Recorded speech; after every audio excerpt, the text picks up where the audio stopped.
Hello everyone, my name is Roya and this is Riku, and we are here to, whoa, and, I, and I'm going to tell you all about what I learned from DNA testing my 3 cats.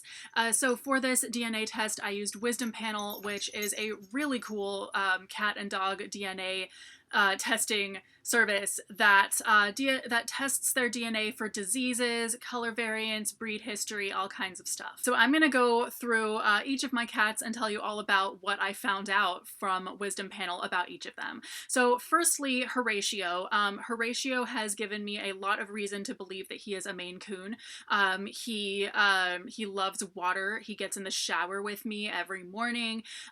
He has really crazily shaped ears, but they're not really as big as a Maine Coon's ears get, so that kind of made me think maybe he's not, I don't know, but like I really thought that he was like part Maine Coon, so I wanted to be able to say for sure if he was. And what I found out was actually totally wild and explained a lot more than I would have thought. So what I found out is that he is 70% domestic cat, but he is 12% Norwegian forest cat and 12% La Perm. So the reasons I had for thinking that he was a Maine Coon, all of his different traits and behaviors and everything, definitely it turns out that it comes from Norwegian forest cat instead. So that would explain why he's a little bit of a larger cat, but he's not as big as Maine Coons tend to get and all of that.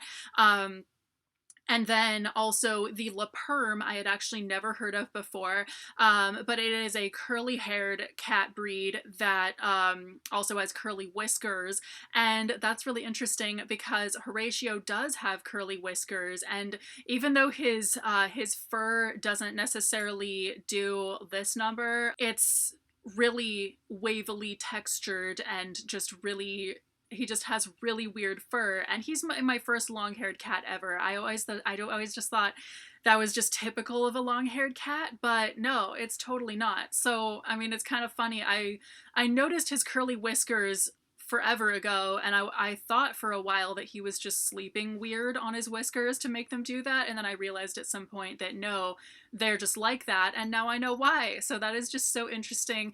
And the fact that he is part, you know, curly-haired cat, and his fur does kind of have that texture, even though he doesn't have curly fur per se, it does explain a little bit about why he might not like being brushed, because he hates being brushed, but obviously he has long fur, so I have to brush him, and it just makes me think like maybe I really do need to rethink what I'm doing to brush him, like how I'm brushing him, how I could do that differently. So it's a pretty good example of like why, how finding out about your cat's DNA could be really useful, aside from, you know, I thought really the only useful thing per se would be the fact that, you know, it tests for genetic diseases and such.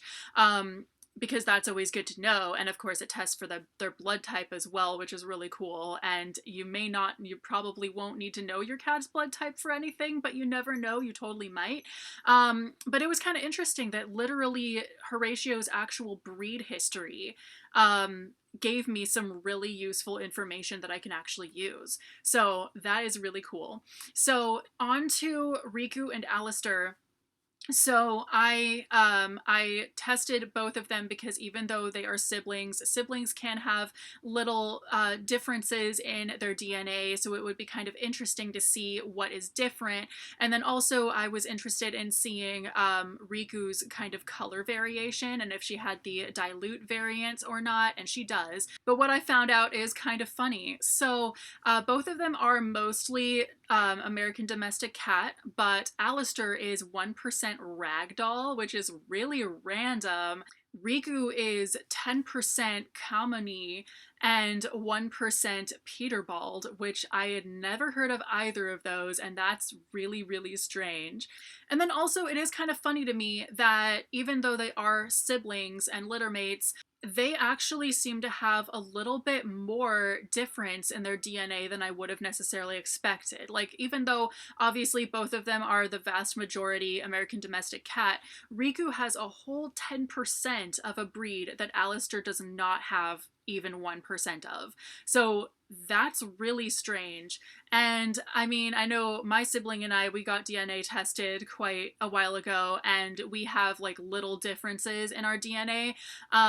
So I was expecting there to be like a little bit of variation in Riku's and Alistair's DNA in their breed history, but this seemed like a little bit more dramatic than I thought. So I started thinking, you know, maybe they really do have different fathers, because litters of kittens can actually have different fathers, because outdoor cats totally could be getting together more than once in the same time frame, and then they do usually have more than one kitten at a time, so oftentimes those kittens can have different fathers. But I definitely did not think that that was the case for Riku and Alistair, because they look so similar in their faces. Like, their faces look almost the same, and so I definitely thought they've got to have both the same parents. There's no way they don't.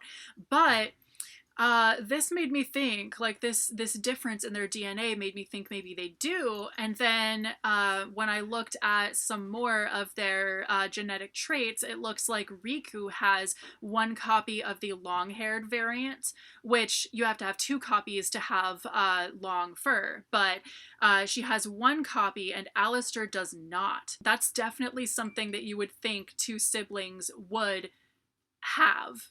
They would both have that if one of them has it. So the fact that Riku has that, Alistair does not, which is really weird. So that makes me think maybe they did have different fathers. This is what I've learned from DNA testing my cats. So if you are interested in DNA testing your cats, I would definitely recommend Wisdom Panel.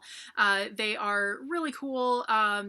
It's really, really fun to find out this stuff. I really did not expect to find out as much as I did. I totally started on this just trying to prove whether or not Horatio was Maine Coon, and it turned out that what I found was even crazier. So anyway, thank you guys so much for watching, and I will see you very soon with a new video.